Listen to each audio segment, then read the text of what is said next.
Hey everyone, it's Deadpool Negative. I'm back. First of all, yes, I'm aware of what's going on with my shoulder. I'm working on it. And two, no, the hair is not going. I'm going to see how far we can go with the hair before I get annoyed.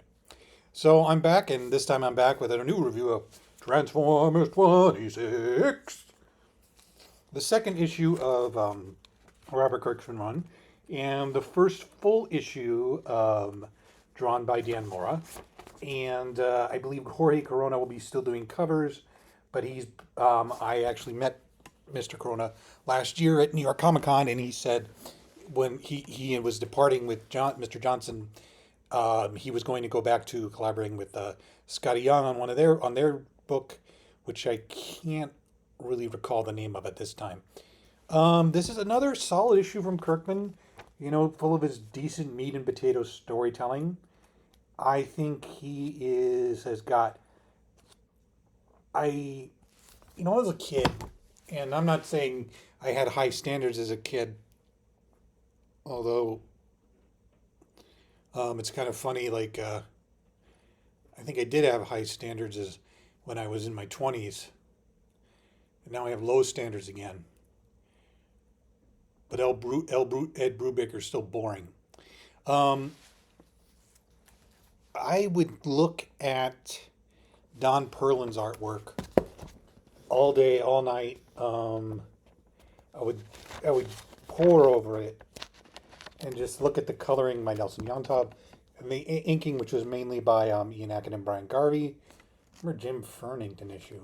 I did get the Transformers Compendium back in September. Man, that is a huge book, and some of those comics aren't well written, and by some I mean most.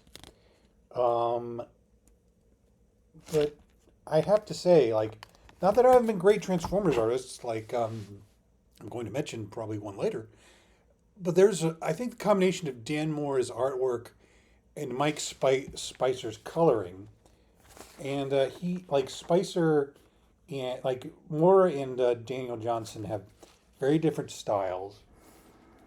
Um, I would say Moore is more a guy you normally see collaborating with Robert Kirkman, like Ryan Otley or Jason Howard. Um, and this and and Daniel Warren Johnson and Jorge Corona took a very, very manga influence to the series. And here we have, and Moore is more conventional. His action scene, he's still using the melee combat action scenes that Johnson and Corona kind of, but it's just it's expressive and it's different. Here's this great page of Alita one being a bitch. I mean, that's no other way to it's a woman in a Kirkman book. Um, she's angry, but of course she's angrier than she needs to be. But there's this great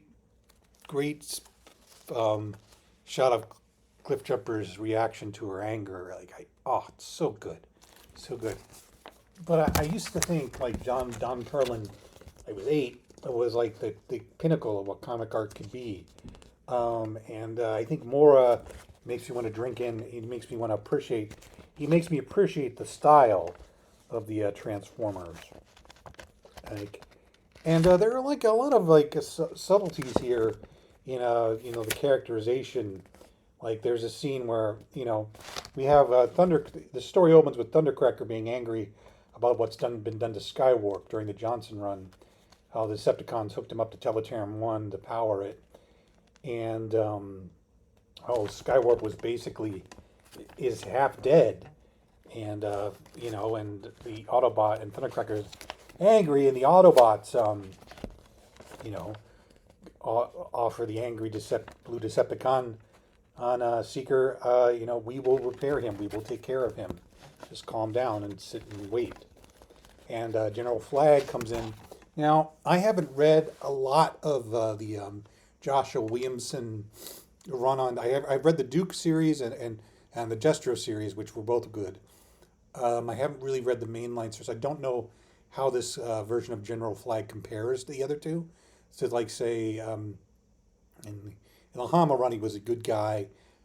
He seems to be a little more sinister here. In fact, they have him like, and the fact that he's. I'm still not going to get the name of the name of the character that showed up last issue that I mentioned. Since there's only one page, but here's the scenes between Carly and Spike, and I also like the fact that this is also like following from, a big disaster, and the Autobots are doing nothing but helping. And that was kind of skipped over in the post.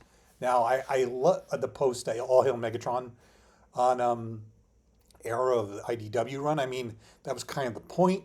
The point was the Autobots kind of just walked off and ran and hid because they knew the American military did not like them, and then that's what made actually Mike Cost's first issue so compelling, was that he had Optimus Prime's surrender to, like, I'm one of the few people who enjoyed Mike Costa's run quite a bit, and I'm pretty sure I'm the only one who enjoyed Mike Costa's run on Transformers. I think it's right up there with the you know who.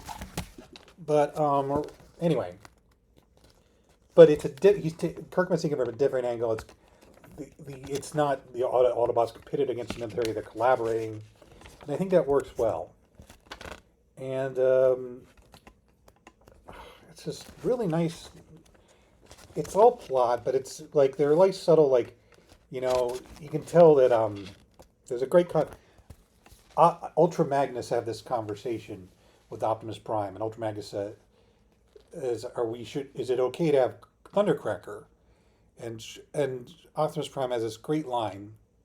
I will have to say, like, Kirkman's characterization of Optimus Prime is very up there with Johnson's. Like, it's clear that Kirkman, again, the animated series is the primary influence for this book, which I have no problem with. I still feel this is the ultimatization of the book, and but he says, Thundercracker cares for his brethren as we do. How can we hope to ever end this war if we cannot find common ground? And Ultra Magnus, who has not been had a good day with this, he says, I notice you said end, not win. And Optimus says, I cannot fathom an end to this conflict that would feel like a win. And it might be starting something. It might be starting maybe a division in Ultra Magnus and Optimus Prime's philosophies. That would, he obviously just, the Decepticon did a number on him. And I think the characterization of Soundwave is pretty decent, okay, and then there's the special character. I'm not going to give his name yet because I want people to read 25 and freak out like I did. Though if I had read the Energon Universe free comic book day special, that would have been a problem. So he shows up, and again, he's a guy who's been in the comics before, quite recently, a character that I didn't think they would do again because I don't recall that being well received. The good news is it's an effective scene. The bad news is it also results in, he's going to kill the guy. Don't you have security cameras in that facility? Now, yes, he's the guy who runs the place, but come on. Seems like such a lazy-ass shortcut, But, I'm kind of glad to see this character. I mean, it's just reinventing the origin of the ultimate weapon. The ultimate weapon. I also will say it's kind of funny that this issue has Thundercracker be on the side of good, which is the Thundercracker has always been the most intelligent of carrying seekers, and that started with the Costa run, but it was really driven home. Thundercracker is sort of an independent agent, but basically a good guy during the John Barber run, and it also has spoiler character, and it just strikes me as funny is that if your comic is going to emulate John Barber and Andrew Griffith's run on Transformers, you could just hire John Barber and Andrew Griffith to do your Transformers comic. it was just kind of funny to me that like, oh, it's that and that. I've seen that before, like recently. It's like, like killing Bumblebee, and bringing in Cobra Law.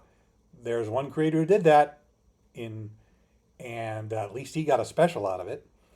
It's just funny, like, I mean, I wouldn't mind seeing either of those creators work on Transformers, but on the other hand, like, um, Kirkman seems really energized by this book, and Dan Mora is doing, like, Dan Mora drew a much bigger comic last week called, you may have heard of it, called DC Marvel Batman Deadpool, and the way Mike Spicer colors him here, and the way he's colored in that crossover book are night and day, and it's almost embarrassing how great this comic looks compared to the big ticket crossover issue. So, but again, Transformers 26, still good book, still doing the good stuff, and I recommend it. And this is, I really hope things continue.